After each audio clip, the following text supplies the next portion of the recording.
नमस्कार दोस्तों, एक बहुत बड़ी अपडेट के साथ आपके साथ आया हूं। राज्य में 3 लाख शिक्षक बहाली प्रक्रिया का रास्ता साफ हो चुका है।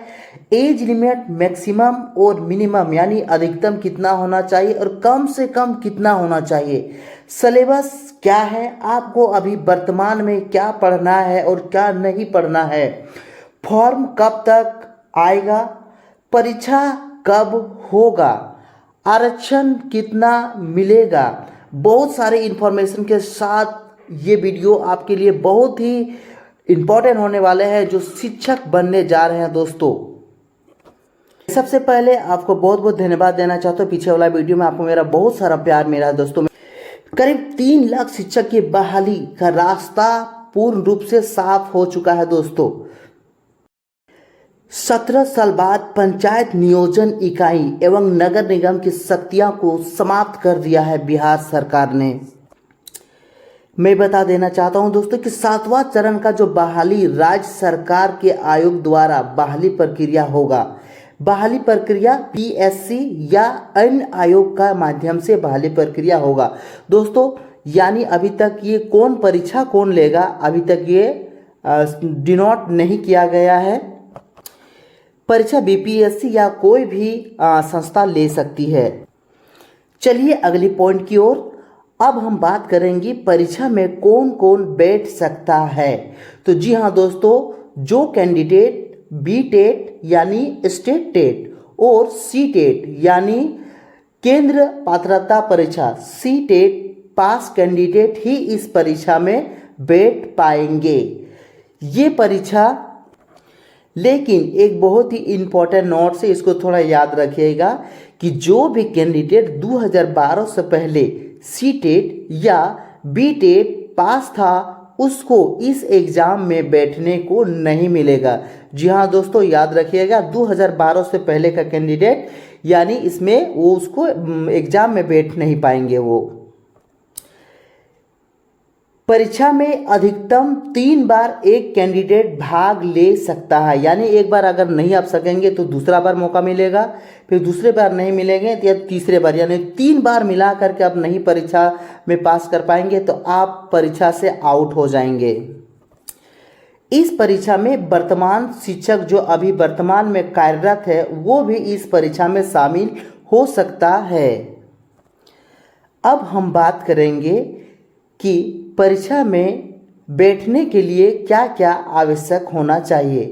तो परीक्षा में शामिल होने के लिए भारत के नागरिक के साथ साथ बिहार का निवासी यानी बिहार का आपका स्थानीय होना चाहिए, डोमिसाइल होना चाहिए। जो भी कैंडिडेट अभी तक डोमिसाइल नहीं बनाए हैं, मैं उससे यही कहना चाहता हूं कि जल्दी से जल्दी आप प्रज्ञा केंद्र जा करके आप अपना डोमिसाइल बना लीजिए।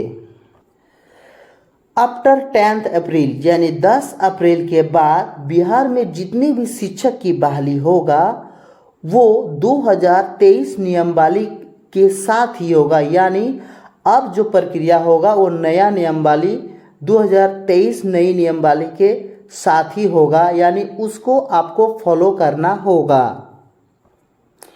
एक बहुत ही बड़ा इम्पोर्टेंट ये सूचना है कि कक्षा 1 से 8 तक यानी प्राथमिक और मध्य विद्यालय में महिलाओं को 50% का आरक्षण का ऐलान किया है सरकार। ऐलान ही नहीं, ये 2023 नया नियमावली में ये संशोधित हो चुका है।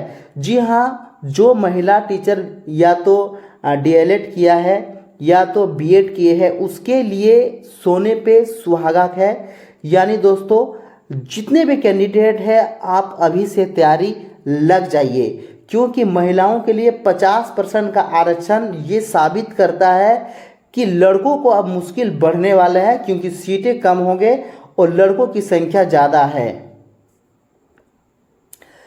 वर्तमान टीचर यानी जो 2023 के बाद जो अब शिक्षक बनेंगे वो राजकर्मी कह के बुलाया जाएगा उसे। तो चलिए दोस्तों, अब हम उम्र की बात करते हैं कि एज लिमिट इस शिक्षक बहाली में कितना रखा गया है।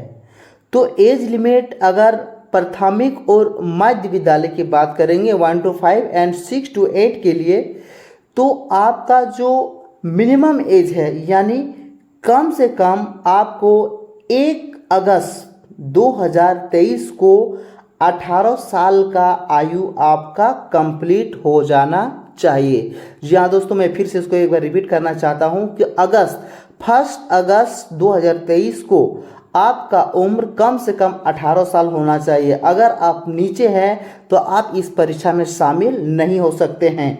और अधिक से अधिक उम्र कितना है ये सरकार तय करेगी कि SC, ST और OBC को कितना होगा। मेरे ख्याल से कम 40 से ऊपर ही होगा। जो कैंडिडेट यानी 18 से 40 के बीच में उम्र है, जो BTET किया है, DLED किया है, वो आप अपना कृपया, मैं एक ही रिक्वेस्ट करना चाहता हूं कि आप लोग तैयारी में लग जाए। मैं अभी बताऊंगा कि अभी वर्तमान में सिलेबस क्या है और अभी क्या पढ़ना है। वीडियो को आप अंत तक सुने। अब एज लिमिट उस कैंडिडेट के लिए जो माध्यमिक और उच्च माध्यमिक यानी TGT और PGT के लिए कैंडिडेट के लिए कम से कम यानी मिनिमम एज आपको 1 अगस्त 2023 को आपका 21 साल उम्र कंप्लीट हो चुका हो और अधिकतम उम्र के लिए OBC, SC, ST का सरकार तय करेगी। अब बहुत ही इंपॉर्टेंट बात करते हैं जो दोस्त, जो आपका है सिलेबस। यानी सिलेबस की बात करेंगे तो फिलहाल सिलेबस निर्धारित नहीं किया गया है, लेकिन मेरी बात मानो तो आज से ही आप जो हम बोल रहे हैं उसको प्लीज़ ध्यान से देखिए। आपका शिक्षक में, टीचर में बहाली का प्रक्रिया हम गारंटी दे रहे हैं। आप फिलहाल CDP यानी बाल विकास को जितना भी जो किताबें हैं या तो वीडियो हैं बहुत सारे उपलब्ध, आप उसको तैयारी करना। आज से ही बाल विकास पढ़ना शुरू कर दीजिए। हिंदी का व्याकरण पढ़ना शुरू कर दीजिए जो कक्षा 1 से 8 तक है, और सेम कंडीशन इंग्लिश का भी ग्रामर पढ़ना आप शुरू कर दीजिए। और कक्षा 1 से 8 तक यानी जो PRT और TGT के लिए मैं बहुत इंपॉर्टेंट बात बता रहा हूँ, 1 to 5 और 6 to 8 के लिए आप कक्षा यानी क्लास 1 से 8 तक का मैथ बना लीजिए, साइंस बना लीजिए और SST का बुक जो है उसको आप पढ़ लीजिए। मैं दावे के साथ बोल रहा हूँ आपका यहीं से 60% का सिलेबस रहेगा, और अगर आप एक ही ना मानिएगा तब हमको बोलिएगा। मैं दावे के साथ बोलता हूँ दोस्तों, एकदम आप अभी से बाल विकास पढ़िए, हिंदी पढ़िए, इंग्लिश पढ़िए, मैथ पढ़िए, SST पढ़िए, हिंदी का व्याकरण पढ़िए, इंग्लिश का व्याकरण पढ़िए। आपको इसी में से सिलेबस कहीं बाहर नहीं जाएगा दोस्तों। और सिलेबस जो है आयोग ही बनाएगा और रिजल्ट भी आयोग ही देगा, यानी पूरा का पूरा जो है आयोग तय करेगा। आरक्षण से संबंधित जितने भी कार्य है वो जिला पदाधिकारी यानी DC, जिला यानी आपको जिला आवाज अब कर दिया बहाली प्रक्रिया, यानी जिला यानी DC ही इसका हेड होगा किसको कितना आरक्षण देना है। 2 वर्ष तक आपको कैजुअल में रखेगा। यदि आपसे आयोग संतुष्ट नहीं होगा तो आपको इस पद से हटा दिया जाएगा। दोस्तों आपको ये वीडियो कैसे लगा, प्लीज़ आपको अच्छा लग रहा है तो इसको शेयर कीजिए, लाइक कीजिए, ठोक दीजिए एकदम। चलिए, बहुत बहुत धन्यवाद दोस्तों, थैंक यू।